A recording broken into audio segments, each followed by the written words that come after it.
Bienvenidos a su canal Bartimeo, descubriendo la importancia de llevar una vida cristiana. En la sesión de hoy el tema es muy atractivo porque es hablar de alguien muy querido, de Jesucristo. Y esta sesión está titulada Jesucristo, verdadero Dios y verdadero hombre, para nosotros poder ir profundizando y teniendo un conocimiento tanto intelectual como vivencial de la persona de Jesucristo. Para introducir, quería leerte Gálatas 4:4, que nos dice que al llegar la plenitud de los tiempos, envió Dios a su Hijo, nacido de mujer. Y este texto que nos dice que plenitud de los tiempos, o sea, lo más grande que va a pasar, ha pasado y pasará, es el nacimiento de Jesucristo en la historia, es lo más grande. Porque de esa manera Dios empieza a cumplir su promesa de darnos un Salvador, después de que Adán y Eva fueron expulsados del paraíso. Y esto va en consonancia pues con ese otro pasaje de Génesis 3:15 que nos dice que pondré enemistad entre ti y la mujer, entre tu linaje y su linaje. Él te pisará la cabeza mientras acechas tú su talón o calcañar. Bueno, este es lo que llaman el protoevangelio, el primer anuncio de la buena nueva de la salvación en Cristo Jesús. Tradicionalmente este pasaje se ha interpretado como la mujer Eva, pero en un sentido pleno María. Y también es linaje como la humanidad, pero en sentido pleno Jesucristo, que es el que le va a estripar la cabeza a la serpiente. Desde entonces, desde la expulsión de Adán y Eva del paraíso hasta la venida del Hijo de Dios, pues Dios ha preparado a la humanidad pues para acoger esta maravillosa buena nueva, que es la venida de Dios hecho carne, Dios hecho hombre. Para esto Dios inicialmente escogió un pueblo, el pueblo israelita, estableció una serie de alianzas con, inicial pues con Adán y Eva que no pudieron cumplir, que fallaron, después viene una alianza con Moisés, después con Abraham, después con Moisés, pero ya hay una alianza definitiva donde ya es la máxima, la plena, que es la alianza en Jesucristo.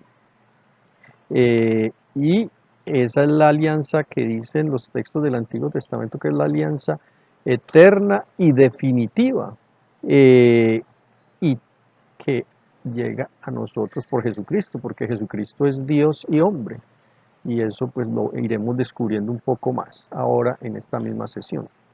Ahora, el término que se ha denominado pues al decir que el verbo se ha hecho carne es la encarnación.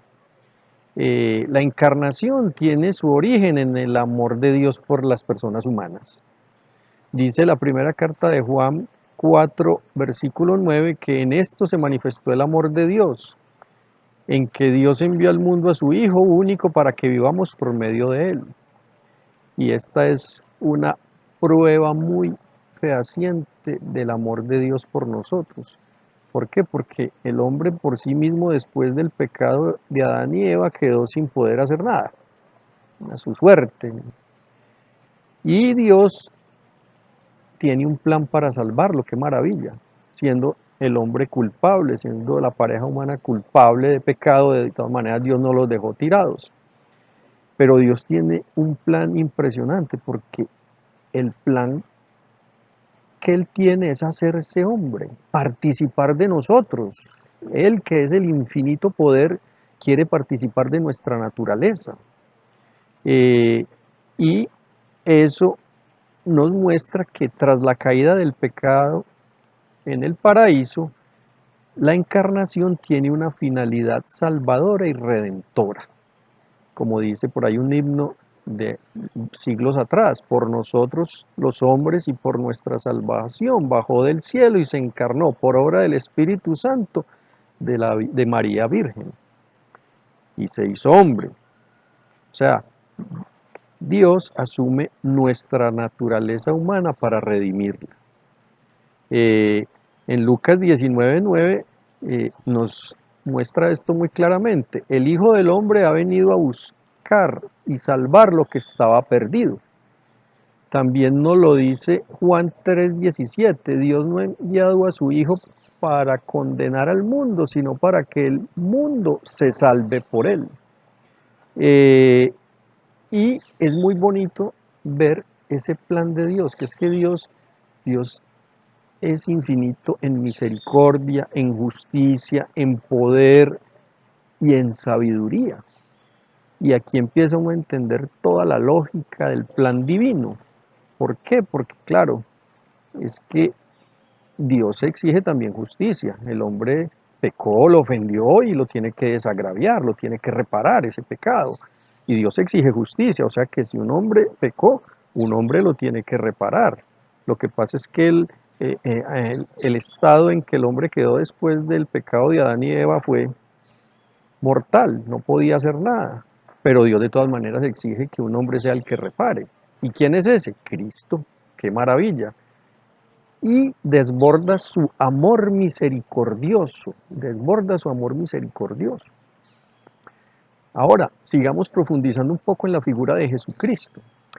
Jesucristo, el Verbo encarnado, no es un mito, ni una idea abstracta cualquiera. Es un hombre que vivió en un momento concreto de la historia, hace 2000 años, después de haber llevado una vida como un hombre en esta tierra, pues murió hace 2000 años, después de haber cumplido el plan que Dios le tenía previsto, que era la redención del hombre. Todo esto es sujeto de investigación histórica, que son investigaciones científicas, y está comprobado su absoluta veracidad. Cristo existió, un hombre que existió hace 2000 años, que fue muerto en una cruz, y un análisis del Nuevo Testamento, que es un libro histórico, pues está fuera de duda, es alguna evidencia histórica que la ciencia histórica lo ha demostrado. Y esto es muy importante entenderlo por lo que seguiremos viendo. O sea, Cristo no es una figura, no es una aparición rara, no, es un hombre con carne y hueso como nosotros. Eh, muy bien, ahora hay algo que es muy importante entender, y es que Jesucristo es una persona divina, porque es el Hijo de Dios, es el Verbo que se hace carne, persona divina, que tiene una naturaleza divina por ser Dios, pero también tiene una naturaleza humana desde el momento de su encarnación. Eh, y esto es importante entenderlo, no es que Jesucristo sea en parte Dios y en parte hombre, ni que sea el resultado de una mezcla entre lo divino y lo humano. No, Él es verdadero Dios y verdadero hombre. O sea que tiene esas dos naturalezas. Y inicialmente, ¿qué vemos? Que Jesucristo es Dios desde la eternidad, por ser la segunda persona de la Santísima Trinidad, que en el tiempo tomó carne humana, ¿ya? Y esto es muy importante entenderlo porque a veces las personas conciben la imagen de Cristo, el ser de Jesucristo, de una manera que no es de acuerdo a la fe cristiana. Ahora, eh, al ser Cristo un hombre, pues tenía un cuerpo que era perfectísimo, delicadísimo, misteriosamente sujeto al dolor y a las necesidades y a la muerte, ¿sí? Porque Dios mismo, sujeto al dolor, es increíble, pero Él ha querido asumir nuestra naturaleza para poderla redimir, porque es que si él no asume nuestra naturaleza no nos puede redimir. Nos dice Lucas 24:39, palpad, decía a sus apóstoles después de la resurrección, y considerad que un espíritu no tiene carne ni huesos, como veis que yo tengo. Jesucristo tenía cuerpo, se podía tocar, y eso es supremamente importante saberlo. También tenía un alma humana, que tenía una inteligencia perfectísima, una inteligencia humana perfectísima, que tenía varias ciencias, tenía la ciencia infusa. Claro, él lo conocía todo lo conoce.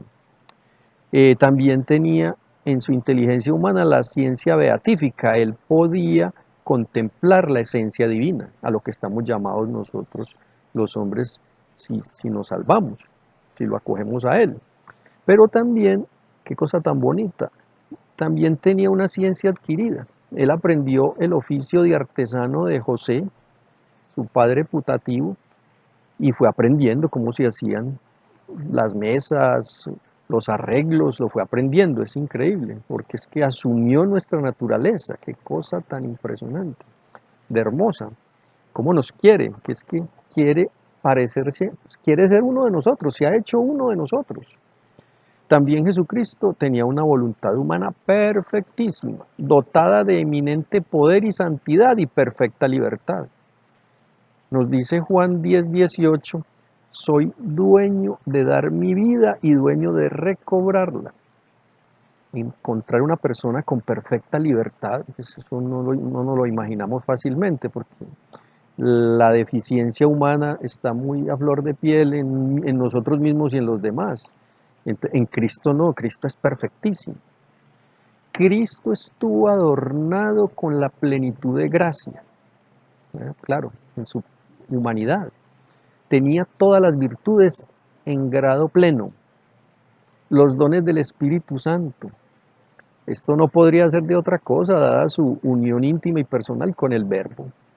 Entonces, imaginarse, Jesucristo es perfectísimo hombre, pero imaginárselo es algo que nos va a costar, porque llegar a percibir una perfección tan grande en un hombre solo la tiene él es el hombre perfecto, de resto no hay. Ahora, miremos algunos errores que se han generado al contemplar la imagen de Jesucristo. Muchas personas en siglos pasados, sobre todo al principio del cristianismo, pensaban que Jesucristo era un hombre, aunque muy santo, pero entonces desconocían su naturaleza divina, o que era un hijo adoptivo de Dios, un hombre en quien habitaba la fuerza de Dios. No, es Dios y es hombre. También a otros errores que aparecían, que rechazaban un poco su humanidad, ¿no? Tratando de salvaguardar la dignidad divina, ¿no? Pero es que él ha querido hacerse hombre. Y eso fueron unos errores muy duros, unas herejías muy grandes que hubo que combatir, porque es que Él es verdadero Dios y verdadero hombre, y si uno no concibe a Jesucristo como verdadero hombre, trae consecuencias muy graves, porque entonces Él no nos redimió, porque es que Él no asumió la naturaleza, y al asumirla nos podía redimir, y si no asumió la naturaleza humana porque no era hombre, entonces no nos podía redimir, entonces eso trae consecuencias muy grandes. San Juan, en su carta, en su segunda carta, en el versículo 7, nos dice que muchos son los seductores que han aparecido en el mundo, que no confiesan que Jesús ha venido en carne. No, Jesucristo es verdadero hombre.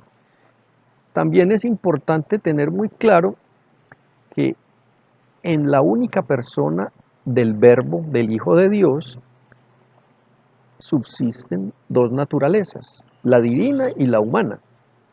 Pero es muy importante entender que cada una tiene su puesto, están perfectamente unidas, pero no se confunden, no se mezclan, no se dividen, no se separan. Es porque Jesucristo actúa como Dios, porque se dice que Cristo creó el universo, claro, porque es Dios, ahí manifiesta su naturaleza divina. Pero Jesucristo padeció, Jesucristo sintió hambre, ahí está manifestando su naturaleza humana, pero no hay confusión, no hay mezcla, no hay división. Esto es también muy bonito, igual que una persona humana, igual no, análogo a una persona humana, porque por ejemplo una persona humana tiene una corporeidad, que es de una naturaleza material, pero también tiene una naturaleza espiritual, porque tiene inteligencia y voluntad. Y esas dos naturalezas están plenamente compenetradas en una persona, es una persona humana. Ahora, otra cosa importante es que la persona es el centro de atribución de todos sus actos. Lo que lo que hace que se le atribuya a la persona. No se dice que es que mi garganta habló, no, Antonio habló, claro, porque yo soy la persona, ¿cierto? Que me estoy manifestando con mi naturaleza humana, o Antonio hizo un desarrollo intelectual, puse a funcionar mi naturaleza espiritual, ¿cierto? Entonces, pero soy yo, ¿cierto? Que me manifiesto en lo material y me manifiesto en lo espiritual. ¿Y por qué estoy refiriendo esto? Pues porque es que en Cristo se le atribuye tanto lo que hace con su naturaleza humana como lo que hace con su naturaleza divina. Y eso tiene implicaciones muy bonitas, es porque todas las acciones de Cristo tienen un valor infinito por atribuirse al Verbo encarnado, porque son acciones del Verbo, de Dios, de la segunda persona de la Santísima Trinidad. ¿Y por qué esto es tan importante? Porque es que cuando Cristo padece, digamos que Dios padece en su naturaleza humana, ¿cierto? Entonces eso tiene un valor infinito, impresionante. Está cambiando el sufrimiento en algo divino. Y no solo eso, sino todo lo demás. Y hay algo que quería que reflexionaras, y es lo siguiente. Cristo, al tener la naturaleza divina y la humana, se llama el sumo pontífice. ¿Por qué? Porque hace el puente de la divinidad a la humanidad, ¿cierto? Es la manera que se puede lograr recobrar lo que se ha perdido. Adán y Eva tenían participación en la divinidad. Su naturaleza humana participaba en la divinidad por la gracia que se le había dado, pero con el pecado eso quedó fracturado. Cristo es el pontífice, hace el puente entre la naturaleza humana y la naturaleza divina. También podemos hablar de que Cristo es el sumo sacerdote, porque es el sacrum facere, el que hace sagrado, el que hace santo. Él es Dios y hace santa la humanidad en Cristo, y por eso se hace hombre. Qué cosa tan hermosa. Y esto es lo que es la redención. Hay algo también que trae unas profundas consecuencias en la vida de una persona. Cristo trabajó, Cristo descansó, Cristo sufrió, Cristo vivió en una familia. Todas esas obras cogen un valor sobrenatural porque son obras de Dios. Dios trabajó, Dios descansó, Dios tuvo amigos, y nosotros podemos santificar todo lo que hacemos si lo hacemos con el Espíritu de Cristo. Ya para ir terminando, Jesucristo es el gran regalo de Dios, es el hombre perfecto y nosotros nos podemos unir a Él por la fe y la gracia, que eso se puede por su obra redentora, porque Él entregó su vida, un acto de amor infinito, que es lo que produce la felicidad más grande. Miren la felicidad tan grande que produce, que dice Pablo en la primera de Corintios 2:9 que ni ojo vio, ni oído oyó, ni por mente humana han pasado las cosas que Dios ha preparado para los que le aman. Si nosotros nos unimos a Cristo, tenemos acceso a la vida de Dios, que es una felicidad que no podemos ni imaginar. Como este canal está dedicado a Cristo, que en su centralidad este es muy cristocéntrico y sobre todo fundamentado en su palabra, también quería dejarte esta reflexión. Esa imagen que tú tienes de Cristo, hay que mejorarla. Hay que mejorarla porque ese conocimiento solo se logra leyendo su palabra y teniendo una relación personal con Él, para poder tener una vida en Dios. Te voy a leer un texto de una persona muy enamorada de Jesucristo, y que siempre procuró porque cada vez, cada día, cada semana, cada año tener una imagen más pura, más profunda de Jesucristo, que es la invitación que te hago para que nosotros podamos estar metidos en la divinidad. Ese Cristo que tú ves no es Jesús, será en todo caso la triste imagen que pueden formar tus ojos turbios, Purifícate, clarifica tu mirada con la humildad y la penitencia. Luego no te faltarán las limpias luces del amor y tendrás una visión perfecta. Tu imagen será realmente la suya. Bueno, primera aproximación a la imagen de Jesucristo. Primera aproximación a tener una relación cada vez más profunda con Él, si no la tienes, o tenerla, y tenerla a fondo, conocerlo, amarlo, darnos cuenta de su amor. Eso es vida cristiana. Seguiremos hablando de la figura de Jesucristo y cómo su amor se desborda por nosotros. No olvides darle me gusta, suscribirte, compartirlo y si tienes preguntas, por favor déjamelas que yo te las contestaré. Nos vemos en la próxima sesión. Su canal Bartimeo, descubriendo la importancia de llevar una vida cristiana. Gracias.